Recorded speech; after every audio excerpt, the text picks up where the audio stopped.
may in them we see you. Amen.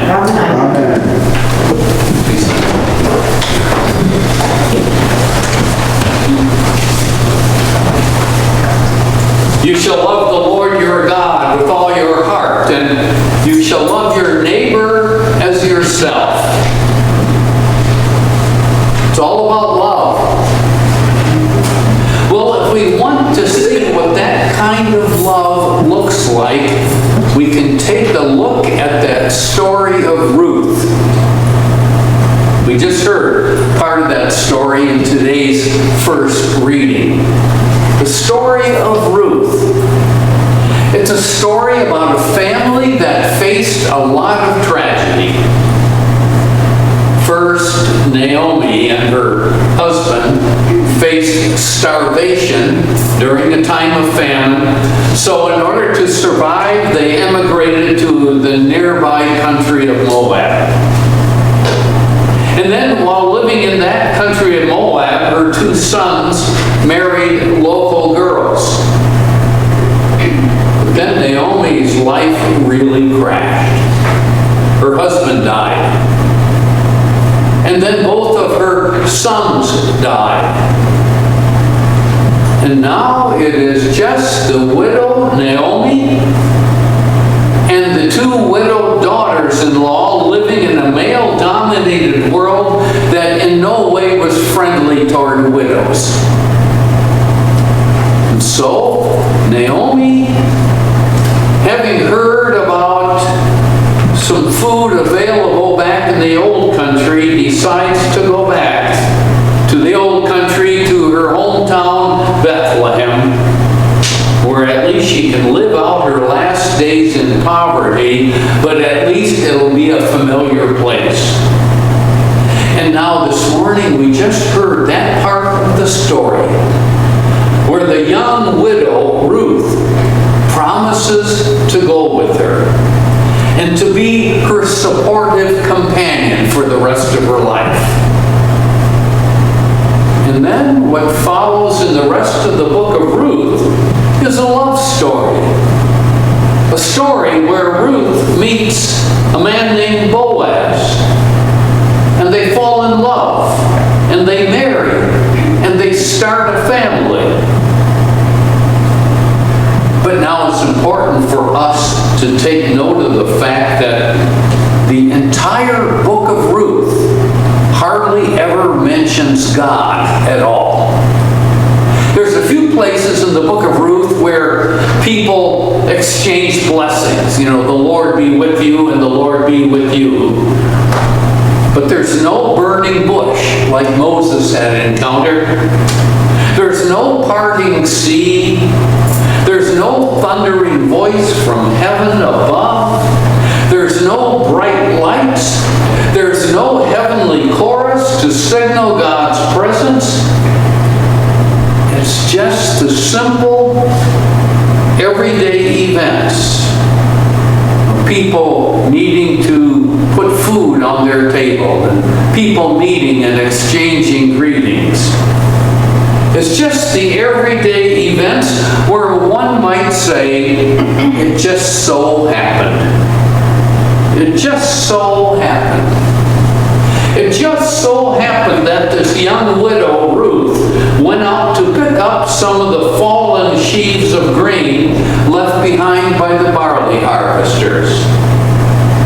It just so happened that the field happened to be the field that was owned by the eligible bachelor farmer Boaz. And it just so happened that Boaz noticed Ruth. And it just so happened that he was attracted to her. And on the story goes where they fall in love. All these ordinary events where it just so happened. But in that, the hidden hand of God is at work. And maybe in that there's an invitation for us to see the hidden hand of God in the events of our daily lives that just so happen. But in the book of Ruth, again, we say, have to know there are no dramatic events like elsewhere in the Bible. But God is there. God is there in the ordinary events of daily life that just so happen. There was a time when I probably would have said there are no miracles in the story of Ruth. But then, having heard the words of Ruth this morning, where to her mother-in-law she says, "Where you go, I will go. Where you lodge, I will lodge. Your people will be my people. Your God will be my God." Well, that might be a miracle right in front of our eyes. I once heard a remark made by Rabbi Harold Kushner, the author of that well-known book, When Bad Things Happen to Good People. And Rabbi Kushner was talking about the events that we often call miracles. And he was particularly focusing in on the parting of the Red Sea. And he says, all those kind of things, he says, they're not miracles. He said, they're special effects. He said, movie producers even create special effects, but God does miracles. He said, a miracle is when a person is affected by the presence of God. A miracle is when a stingy person becomes a generous person. When a selfish person becomes a kind person. When a cynical person becomes a hopeful person. He said things like that are miracles when God works within persons. But then might it be that in today's Old Testament reading, it is a kind of a miracle story when you look at it that way. We heard this story about two widows in a culture that was not kind to widows. And both of them are grieving. They have both lost the significant person in their lives. Naomi even later describes herself as a bitter person, not pleasant to be with. But now she's going to go back to the old country and spend her last days there. But then comes the miracle. This young widow Ruth, her daughter-in-law, says to this bitter old woman, "Where you go, I will go. Where you stay, I will stay. Your people will be my people. Your God will be my God. Where you die, I will die." Someone once described those words of Ruth as a vow of tenacity, fortitude, and sacrificial loyalty. For Ruth is now going with Naomi to a place where she's going to be a stranger. A place where she is a foreigner in a culture where foreigners are not welcome. And there will be a lot of risks now in her life. And money will be scarce. She will no longer see her family again. Ruth has chosen to make sacrifices. Well, someone once described this scene as a picture of love. A picture of what love looks like.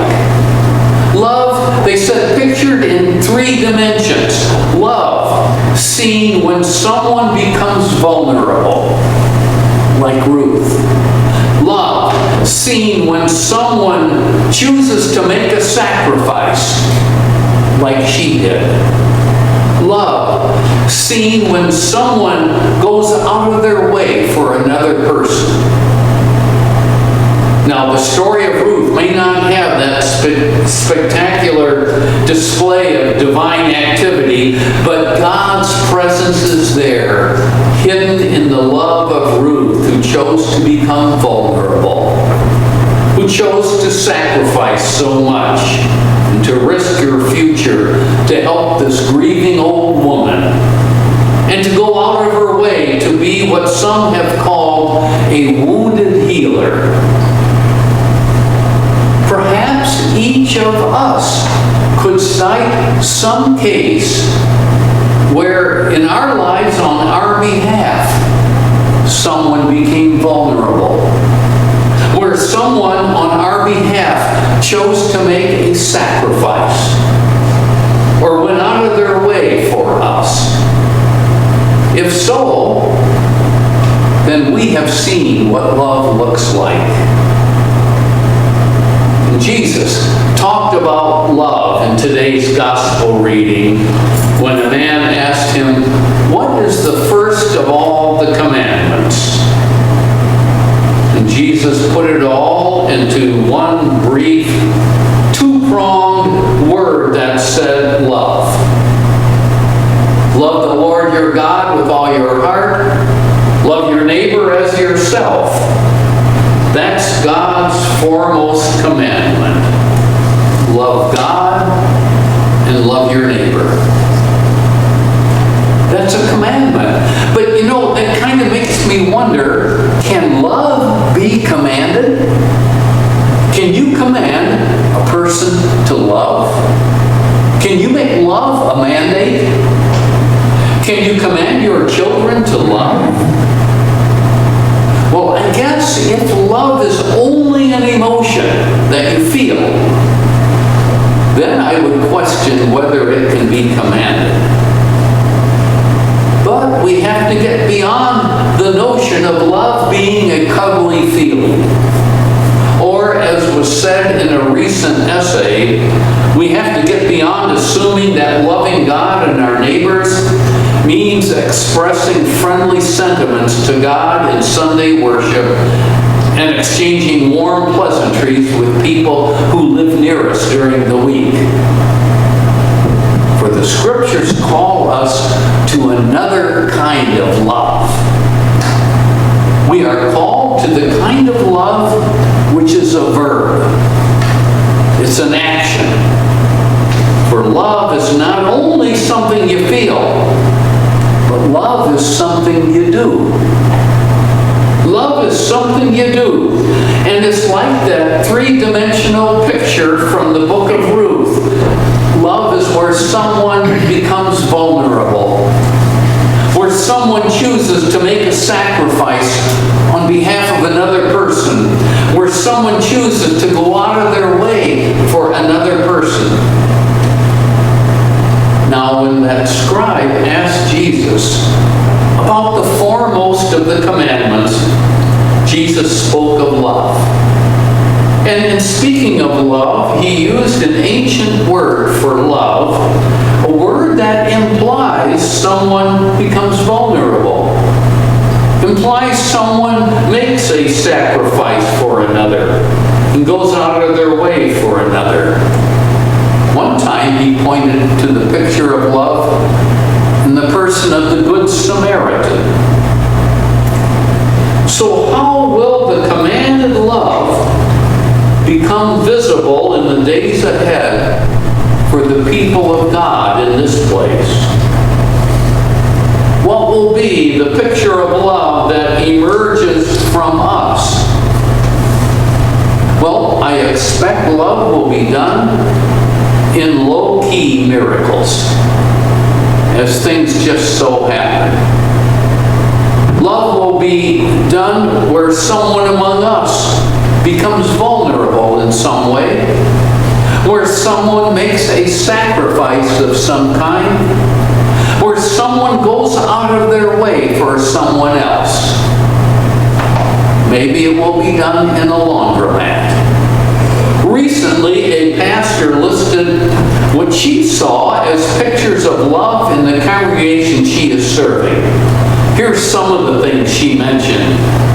She said, when a sibling is rearranging her life to take care of her sister who is ill, a grandparent taking in a grandchild whose life needs stability, a couple taking in foster children, a neighbor delivering food and shoveling sidewalks, A teacher going an extra mile to give a child extra attention. An anonymous donation to a family in the neighborhood. A church member driving another for chemo treatments. Church members helping to resettle refugees. An outreach to the homeless. A volunteer giving up a vacation week to chaperone a youth mission trip. A college student using spring break to help Habitat for Humanity build a house. Well, there may be so many other things that could be added to a list like that.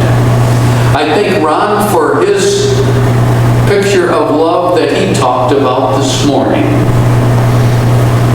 Now, whatever pictures of love emerge from this congregation in coming days, chances are it will probably not grab headlines, but will be more like a scene out of the story of Ruth and Naomi.